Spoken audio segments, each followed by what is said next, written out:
తిరుమల తిరుపతి లడ్డు గురించి ఆ సెట్ నివేదిక బయటకు వస్తుంటే ఒక్కొక్క నిజం, కనీసం స్వామివారి లడ్డూలు మనం ఎంతో పరమ పవిత్రంగా ప్రసాదంగా తీసుకుంటాము, వాటిని కూడా అలా అపవిత్రం చేయాలి, లేకపోతే వాటిని అలా కలుషితం చేయాలని ఎలా అనిపించింది జగన్మోహన్ రెడ్డి గారు? కనీసం అంతే డబ్బు తప్ప ఇంకా ఏమి వద్దంటారా?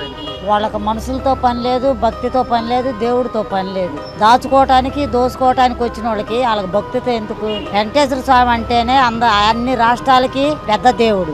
అలాంటి లడ్డూలోని ఇలా కలిపారంటే వాళ్ళు ఎంత దుష్టత, ఎంత నీచాతి నీచంగా.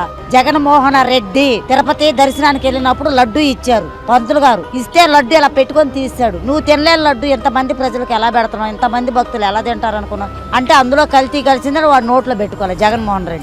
తెలిసే చేస్తారండి, తెలియకుండా ఎలా చేస్తారు? ఆ నెయ్యి బదులు ఆ కల్తీ నూనె వాడారు.